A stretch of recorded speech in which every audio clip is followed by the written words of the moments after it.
지난 월요일과 화요일 이틀 동안 저희 교육자들 신년 수련회를 은혜 중에 다녀왔습니다. 가평에 있는 생명의빛 예수마을을 시작으로 해서 속초에 있는 추양하우스와 또 고성에 있는 통일전망대 등을 다녀왔습니다.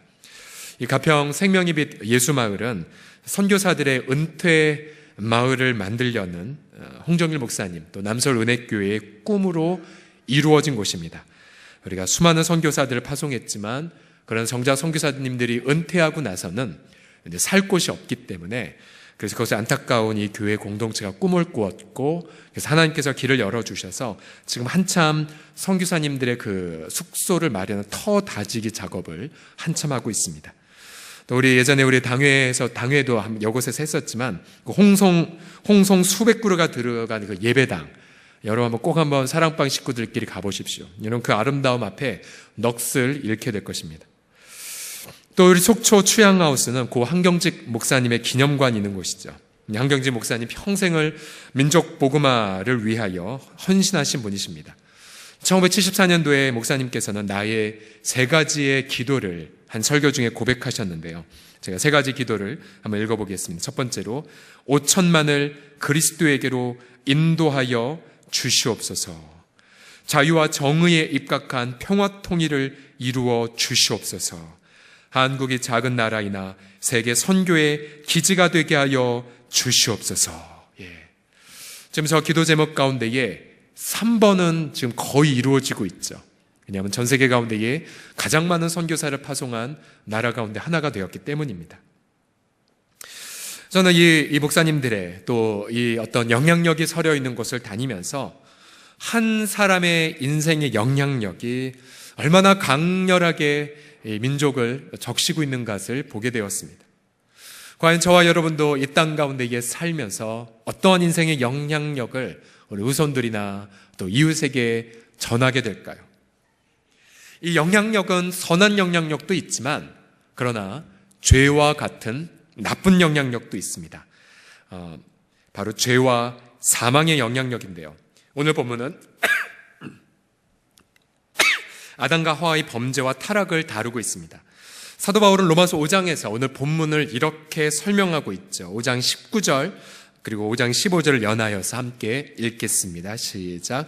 한 사람이 순종하지 아니함으로 많은 사람이 죄인 된 것과 같이 곧 한 사람의 범죄를 인하여 많은 사람이 죽었은즉.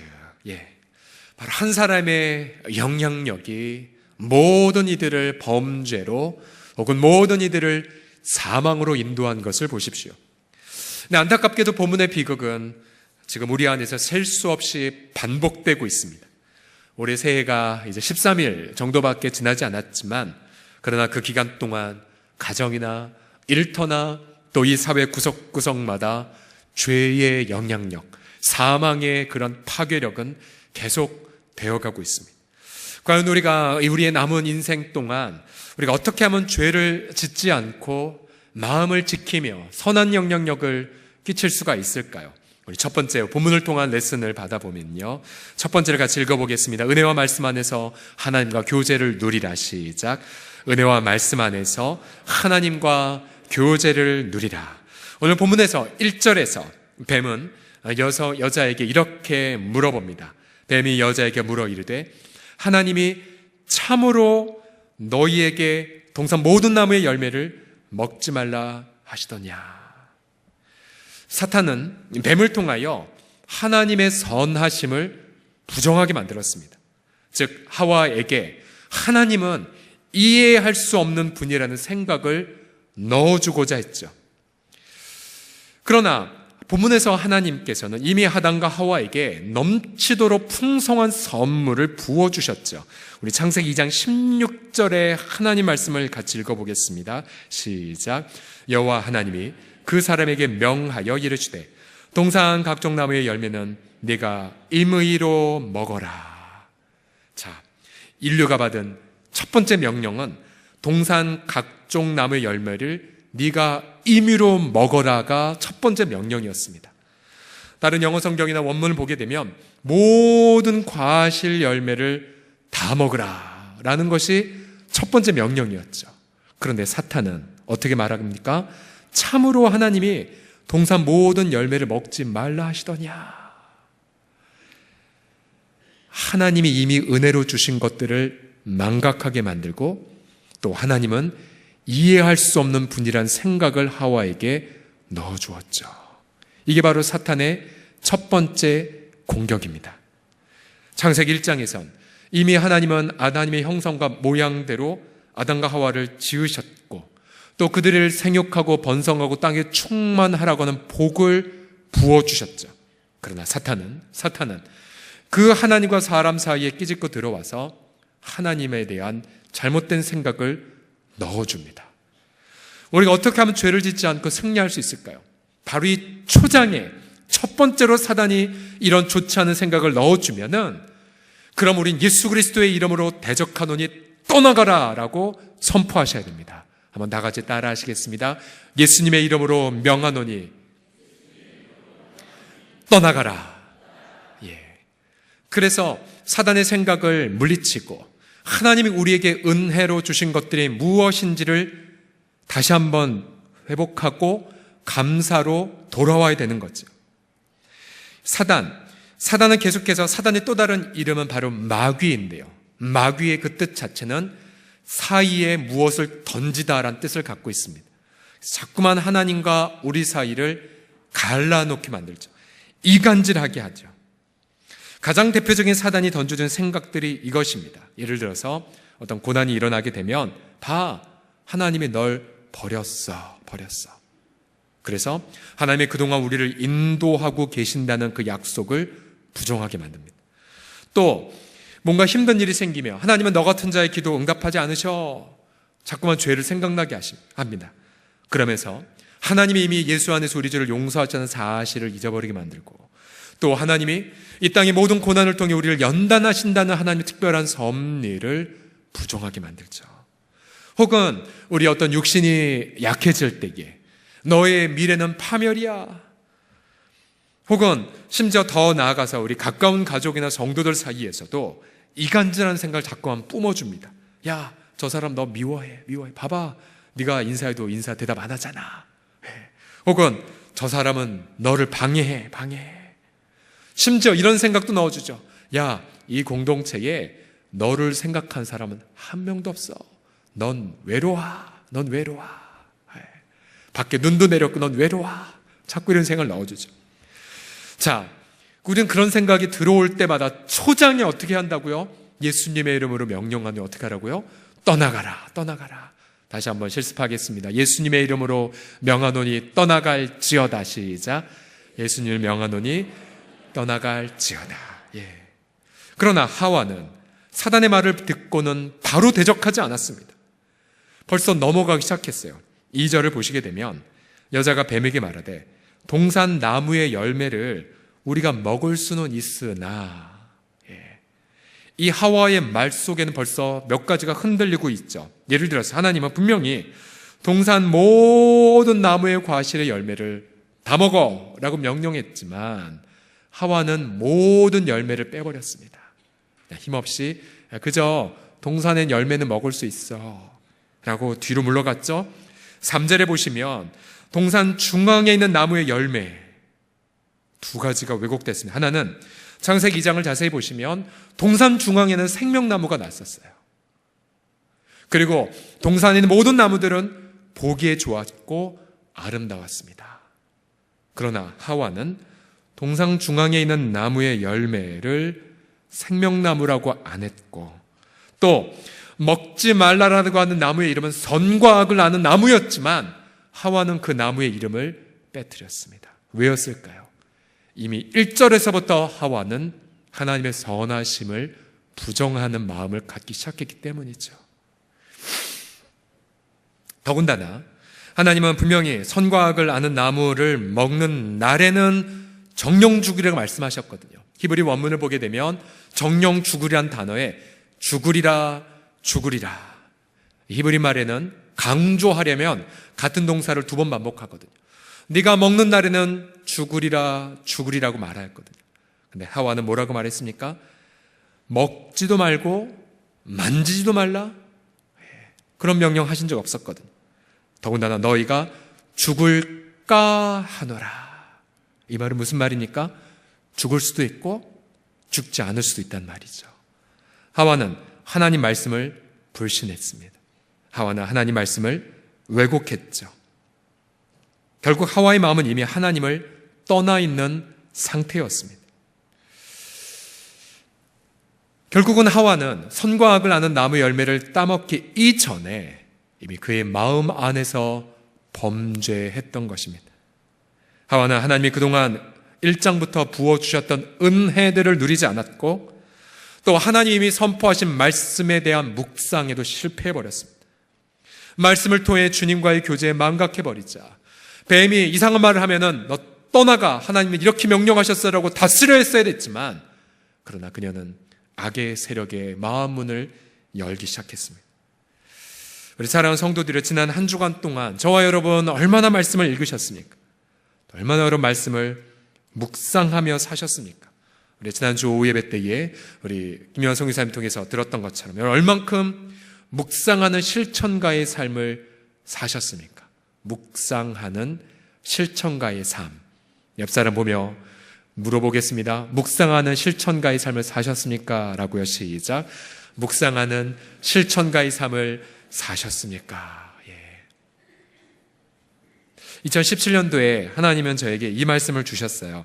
데살로니가후서 3장 3에서 5절 말씀인데요. 주는 미쁘사 너희를 굳건하게 하시고 악한 자에게서 지키시리라.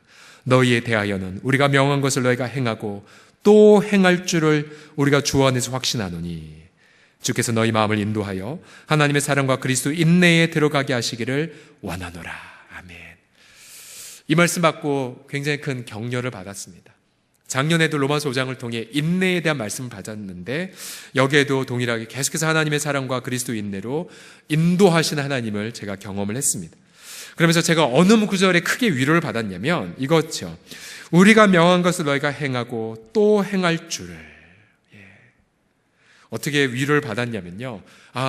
저는 정말 부족한 죄인이고 연약하지만 하나님께서 저를 통해서 하신 말씀을 우리 성도들이 행하고 또 행하겠구나. 설교자의 가장 큰 기쁨이거든요. 그래서 그렇게 격려를 받고 있었는데 지난주에 한 지체가 저한테 이런 얘기를 했어요. 목사님, 1월 1일 날 저 주일날 설교 말씀을 듣고 그날 바로 즉시 그 말씀대로 행했어요. 자세한 얘기는 말씀드릴 수 없지만 너무 제가 격려가 됐어요. 감사하다. 인간에게 순종한 것이 아니라 말씀 붙잡고 순종하신 거죠. 또 지난주에 어떠한 은퇴하신 권사님은 작년 1년 동안 성경 통독을 하면서 필사를 다 하셨는데 맥체인 성경 통독 방식으로 필사를 다 하셨대요. 그러니까 구약 1번 필사했고 신약 2번, 시편 2편. 그래서 6권으로 된 것을 가지고 목사님이 선물 드립니다라고 가져오셨어요. 얼마나 제가 위로를 받았는지 몰라요. 그래서 제 가보로 그 목양실 앞에 책상에 딱 놓았어요.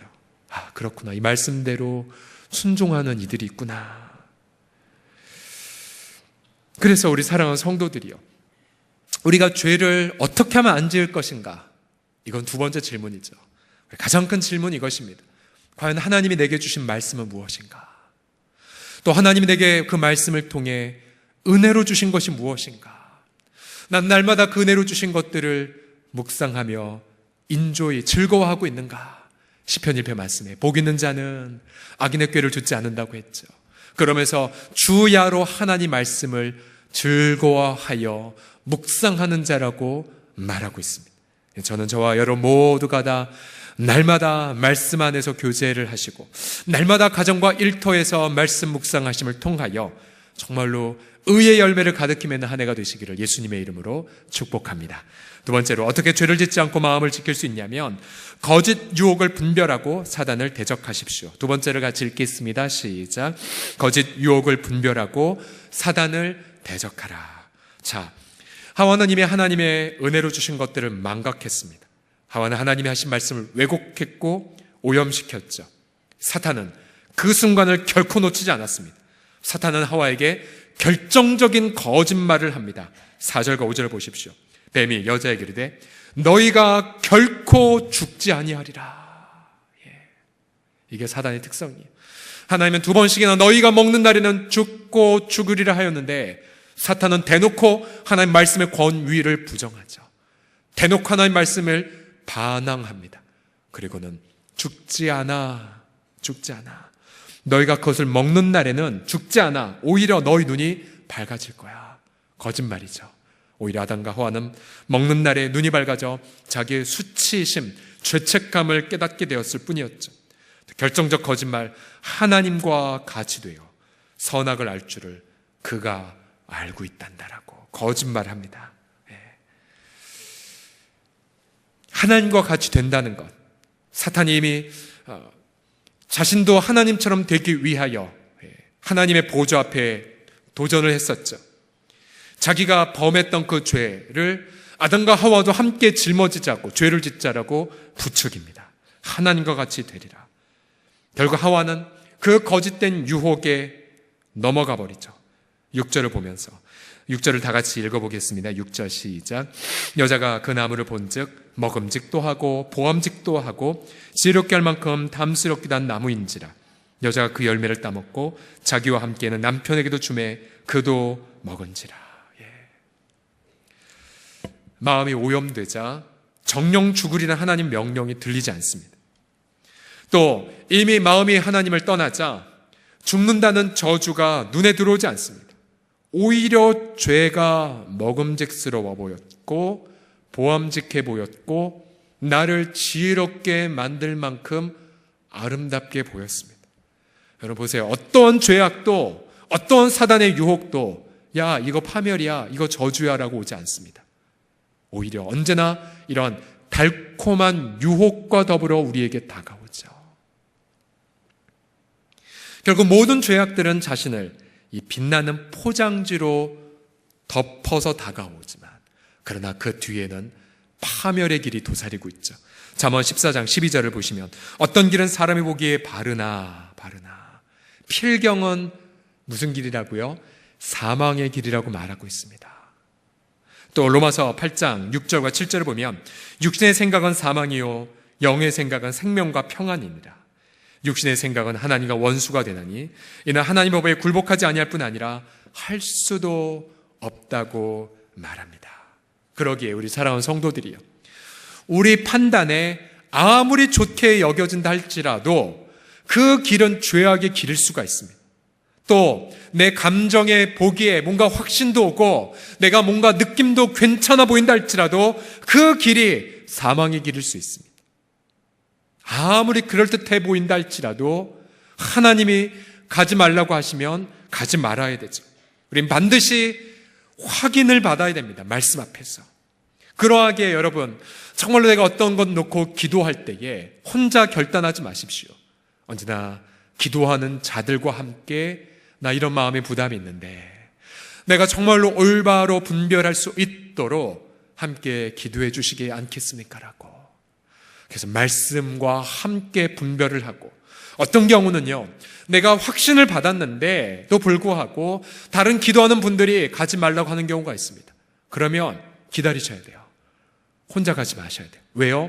우리는요, 저도 포함해서 죄로 인하여 오염되었기 때문에 우리는, 저와 여러분 모두가 분별력이 없음을 인정하셔야 됩니다. 또 저와 여러분은 분명한 판단력이 없음도 인정하셔야 돼요. 그래서 오히려 나를 낮추고 하나님 확신을 주세요, 말씀을 통해서 응답을 주세요라고 기다릴 때에, 그때 우리는 비로소 사탄의 거짓 유혹에서 이길 수가 있습니다. 자신을 신뢰하지 마시고 우리 지체들 가운데서 함께 임하시는 하나님의 성령을 신뢰하는 저와 여러분이 다 되시기를 예수님의 이름으로 축복합니다. 마지막으로 어떻게 죄를 짓지 않고 마음을 지킬 수 있냐면 범죄를 자복하고 서로 책임을 짐을 통해서입니다. 다 같이 읽겠습니다. 시작. 범죄를 자복하고 서로 책임을 지라. 마침내 아담과 하와는 하나님이 주신 은혜를 망각한 채 불순종했습니다. 하나님의 권위에 반역을 했죠. 그 결과 7절과 8절을 보시면 그들의 눈이 밝아져서 자기들이 벗은 줄을 알고 수치심과 죄책감을 겪었고요. 또 무화과 나무 잎을 엮어 치마로 삼았고, 그들이 그날 바람이 불 때에 동산에 거니신 여호와 하나님의 소리를 듣고는 그들이 전처럼 친밀하게 하나님께 나아간 것이 아니라 아담과 그의 아내가 여호와 하나님의 낯을 피하여 동산 나무 사이에 숨었습니다. 이게 죄의 정체이죠. 하나님의 임재 앞에 나가지 않습니다. 그리고 두려워하며 숨습니다. 하나님과의 친밀한 교제가 깨어져 버렸습니다. 얼마나 큰 비극의 순간일까요? 하나님 얼마나 애타게 이들을 찾으셨을까요? 9절과 10절을 보십시오. 다 같이 읽어보겠습니다. 시작. 여호와 하나님이 아담을 부르시며 그에게 이르시되 네가 어디 있느냐? 이르되 내가 동산에서 하나님의 소리를 듣고 내가 벗었으므로 두려워하여 숨었나이다. 두려워하다란 단어가 최초로 등장한 구절이 바로 여기입니다. 죄에 대한, 죄를 진 자의 하나님의 임재 앞에서의 두려움을 뜻하죠. 문제는 아담은 자신이 저지른 죄를 인정하지 않고 다른 이에게 책임을 전가합니다. 11절과 12절을 보십시오. 이르시되 누가 너의 벗었음을 네게 알렸느냐? 내가 네게 먹지 말라 명한 그 나무 열매를 네가 먹었느냐? 아담이 이르되 보세요, 하나님이 당신이 주셔서 저와 함께하게 하신 이 여자가 내게 열매를 주어서 그냥 먹었을 뿐입니다라고. 여기서 부부싸움의 고전적 모델이 등장되죠. 부부싸움의 고전적 정석이 무엇입니까? 난 잘못한 거 하나도 없다. 모든 건 다 당신 탓이야. 에덴 동산에서부터 시작이 되었습니다. 이 아담은 마치 여러분 청문회에 나온 이 위증을 하는 증인들처럼 제가 안 했는데요. 상황이 어쩔 수 없는데요. 그렇게 위증하는 증인들과 비슷하게 말합니다. 그러면서 결정적으로 이 아담은 하나님 탓도 하죠. 당신이 주셔서 저와 함께한 여자. 이 말은 뭐냐면 당신 때문이지 않습니까? 아담은 자신의 죄를 직면하지 않습니다. 자신의 죄를 자복하지 않습니다. 그리고 그것은 아담의 후손인 저와 여러분의 뿌리 깊은 본능이기도 합니다. 하와를 보십시오. 하와도 비슷한 대답을 하자. 13절을 보시면 여호와 하나님이 여자에게 이르시되 네가 어찌하여 이렇게 하였느냐? 여자가 이르되 뱀이 나를 꿰므로 내가 먹었나이다. 여성은 하나님과 교제를 망각한 것 자백하지 않습니다. 이 여성은 하나님의 말씀을 오염시키고 왜곡한 것을 인정하지 않습니다. 그저 상황이 이래서 그래 내가 먹었노라고 말할 뿐이었죠. 만약에 이 순간 아담과 하와가 자신이 저지른 잘못을 시인했다면 어떻게 됐을까요? 아담아 네가 어디 있느냐? 그때 아담과 하와가 통해 자복하며 하나님 죄송해요. 제가 명령에 불순종했어요. 저를 벌해주세요. 만약 이렇게 나왔다면 어떻게 되었을까요? 잠언 28장 13절에 보게 되면 자기의 죄를 숨기는 자는 어떻게 한다고요? 형통하지 못하답니다. 형통하지 못해요. 그러나 죄를 자복하고 버리는 자는 어떻게 된다고요? 불쌍히 여길 받는답니다. 아마 그 밤, 그날 아담과 하와가 하나님으로부터 불쌍히 여김을 받았겠지요. 그리고 어쩌면 인류 역사는 그 이후로 달라졌을지도 모릅니다. 우리가 잘 아는 요한일서 1장 9절과 10절을 같이 보십시오.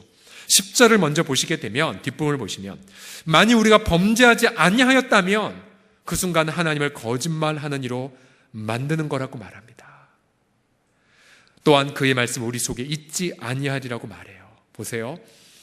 정말로 성자는 한 번도 죄를 짓지 않는 자가 아니라 성자는 내가 죄를 짓는다 할지라도 그 순간 죄를 인정하고 자복하고 버리는 자, 그런 자가 바로 성자입니다. 우리 안에 예수님의 그 말씀이 거하신다면 우리는 끊임없이 이런 것을 고백하게 됩니다. 하나님, 저는 죄를 범했습니다. 새해가 13일 정도 흘렀지만 13일 동안 우리가 지었던 죄 하나님 인정합니다. 13일 동안 내가 생략했던 죄악들 회개합니다. 그렇게 죄를 자복할 때에 우리 주님은 어떻게 행하십니까? 우리 요한일서 1장 9절 같이 읽어봅시다. 만일 우리가 시작. 만일 우리가 우리 죄를 자백하면 그는 미쁘시고 의로우사 우리 죄를 사하시며 우리를 모든 불의에서 깨끗하게 하실 것이오. 아멘, 아멘, 아멘. 제가 다시 한번 읽겠습니다. 만일 우리가 우리 죄를 자백하면 그는 미쁘시고 의로우사 우리 죄를 사하시며 우리를 모든 불의에서 깨끗하게 하실 것이오. 아멘. 그러하기에 저와 여러분 오늘 밤 정말 우리의 죄악들을 하나님 앞에 토설하고 버리고 하나님으로부터 불쌍히 여김을 받아서 이 시간 오늘 밤 온전한 기쁨과 온전한 위로를 차고 넘치게 경험하는 밤이 되시기를 예수님의 이름으로 간절히 축복합니다. 제가 지난 주일날 나 환자의 아버지라 불리는 오방 최홍정 목사님을 잠시 소개해드렸습니다. 처음에는 이 포사이트 선교사님을 소개하느라 이분을 언급했는데 이분을 소개하면서 자꾸만 이분의 생애가 너무 흠모가 되었습니다. 그래서 제가 우리 국회 도서관이나 몇몇 도서관 논문이 열람이 가능되어져서 저분의 생애를 다룬 논문들을 제가 몇 군데를 좀 찾아보았습니다. 이분의 호적 이름은 최영종, 1880년 5월 달에 태어나셨습니다. 가정환경이 매우 불우했습니다. 4살 때 어머니가 별세했고 10살 때 아버지가 재혼했지만 새어머님 너무 엄격하셔서 마음을 제대로 열지 못했다고 합니다. 18살 때 아버지마저 별세하자 그는 스스로 생각하기를 난 고아야 아무것도 할 수 없어 라고 생각으로 마음을 잡지 못한 채 성격이 난폭해졌습니다. 그래서 스스로 뭐라고 불렸냐면 난 쇳놈이야, 쇳놈. 예. 그리고는 무쇠주먹, 카리스마로 광주에, 전라도 호남의 광주에 유명한 깡패가 되었습니다. 어떤 깡패였냐면 좌판을 깔고 장사하는 노점상들에게 술값 뜯고 다니는 자, 이런 나쁜 놈이었었습니다. 근데 그러다가 이분이 1906년에 목포교회 김윤수와 또 선교사님 배를 만났습니다. 이 기품 있는 이 김윤수님을 보고 또 이 두 어르신의 따스한 사랑을 보고는 마음에 좀 감동이 되었습니다. 그리고 기독교로 개종을 했는데 1906년이었습니다. 그러나 이제 자료를 보니까 개종을 했고 교회는 다녔고 또 집사도 되었지만 그러나 완전히 예수님 앞에 마음을 헌신한 건 아니었었습니다. 그러나 1909년도에 제가 계속 언급했던 이 포사이트 선교사님을 만났고 그 만남을 통해 예수님께 헌신하고 민족을 위해 헌신한 사람이 되었죠. 자료 중에서 이분이 직접 이 포사이트 선교사를 만난 고백이 있어서 제가 한번 읽어드리겠습니다. 이분은 포사이트 선교사님을 성 포사잇이라고 말하고 있습니다. 제가 읽어드릴게요. 성 포사잇과 한 나환자 사이에 사랑과 눈물이 서로 얽혀서 전개되는 거룩하고 엄숙한 장면을 필자는 직접 목격하였던 것입니다. 한 나병 환자가 지팡이를 두고 걸어오다가 쓰러진 것을 보고 그는 거저 달라들어서 붙잡아 일으키는 것이었습니다. 바로 이때 포사이트는 나를 향하여 환자의 지팡이를 집어주시오. 무엇인가 벼락이나 맞은 듯 정신을 못 차리고 머뭇거리고 있었습니다. 나병 환자는 가장 추하다, 중환자가 아닌가, 이러한 생각들의 필자를 고압으로 억누른 것이었습니다. 그러나 성 포사잇의 사랑의 빛은 너무도 강렬하였습니다. 예수님께서는 그를 통해서 나에게 움직일 수 있는 힘을 주었습니다. 나의 가슴은 더 위지고 손은 진땀에 젖었습니다. 나는 감격 그대로 지팡이를 집었습니다. 그리고 그에게 건네주었습니다. 그때의 성 포사잇은 천사와 같이 빛났습니다. 어떠한 집회에서나 어떠한 장소에서도 볼 수 없는 거룩한 광경이었습니다. 필자는 이때부터 부흥을 받아 일생을 결정짓도록 된 것입니다. 1950년대, 60년대에 이분의 직접 고백이었습니다. 저는 여러분들에게 이분이 나환자의 아버지라고만 소개했지만 자료를 보니까요, 이분은 정말 우리 한국교회가 좇아야 될 모델을 살아간 분이었습니다. 예를 들어서 3.1운동에 헌신했었고요, 이 광주 지방에서. 또 그 당시에 그 일제의 압제에 의하여 고통당하고 있는 노동자들, 노동운동에도 힘썼습니다. 또 청년운동은 광주 YMCA를 통하여 청년운동도 전개했고요. 또 많은 유치원, 학교, 또 의과대학까지 설립을 했고, 또 그 당시에 일제가 마약을 조선인들에게 자꾸만 장렬하는 분위기가 있었기 때문에 마약 퇴치 운동에도 앞장서셨습니다. 제가 전에 언급했던 엘리자베스 쉐핑 선교사와 더불어 함께 이런 사회적 운동까지 감당을 했었죠. 또 빈민 구제 운동에도 힘을 썼습니다. 그러다가 1930년대에 수많은 자신의 동료들 기독교인들이 광주에 있는 그 한 곳에 신사에 참배를 하자 그는 크게 낙담에 빠집니다. 그리고 그는 어떻게 신사참배 반대 운동을 전개하냐면요, 1937년 1월 15일자로 사망통지서를 작성하여 지인들에게 발송함으로 신사참배에 대한 양심적 저항운동을 전개합니다. 이렇게 이분이 통지서를 나누었습니다. 자, 나는 가정에 대하여 오만자요, 사회에 대하여 방면자요, 사업에 대하여 방종자, 국사에 대하여 방기자, 조선에 대하여 방랑자, 소위 오방을 제창하면서도, 이분의 호가 오방이거든, 오방. 명실이 불합한 가면극이 왕왕 연출되어 양심상 사이비한 생활을 절실히 참여하고 사망자가 되어 스스로 매장한 것이 외다. 인간 사회의 무용의 일종 폐물이오니 지금 이후로는 나를 사망자로 인정하시고 모든 관계와 통신을 단절하여 주심을 통고하나이다. 1937년 1월 오방 최흥종 부고. 해방 후에 이분은 한센병 환자들을 위한 이상적 공동체를 조성했고 10여 년을 함께 살았습니다. 1962년 대한민국 정부는 그에게 국민훈장을 수여했고 1966년 5월 그가 소천했을 때 광주시가 광주시민장으로 이분을 추모했습니다. 현재 대전 국립현충원에 안장되어 있습니다.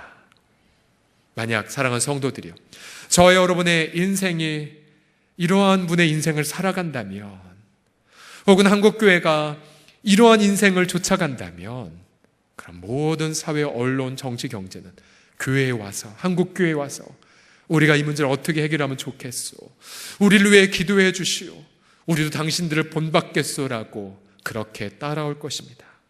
저는 이러한 역사가 복음의 은혜와 능력을 통하여 이 민족 가운데에 반드시 재현되기를 예수님의 이름으로 간절히 기도합니다.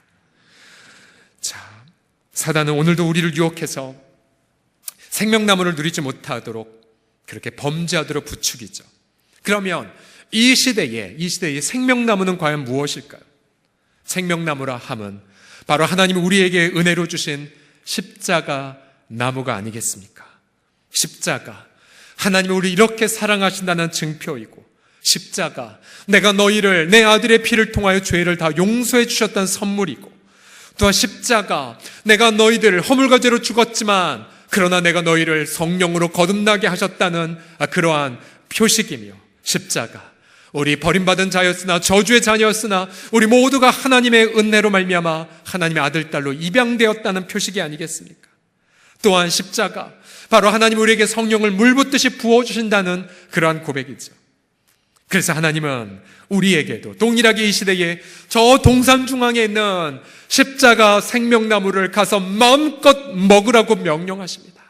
목마른 자 와서 값없이 먹어라, 정말로 메마른 자 와서 값없이 생명의 물을 누리라고 말씀하셨죠. 그러나 사탄은 우리의 눈을 가린 채 하나님이 정말 그렇게 하셨어? 하나님의 동산 모든 열매 먹지 말라 하시더냐라고 우리에게 속삭이며 우리의 눈으로 하여금 십자가를 보지 못하게 만듭니다. 만약 우리가 올해 새해 13일이 지났지만 어떠한 일로 인하여서 십자가를 놓쳐보셨다면 우리는 큰 범죄 속에 들어간 것입니다. 어떠한 생각, 어떠한 환경도 십자가를 향한 그 대로를 방해할 것이 없습니다. 여러분, 날마다 그 십자가를 묵상하시고 날마다 예수님 우리의 생명나무를 누리심으로 말미암아서 여러분, 저와 여러분이 풍성한 그 열매를 맛보는 앞으로 남은 2017년도 50주간을 승리하며 보내시기를 주님의 이름으로 간절히 축복합니다.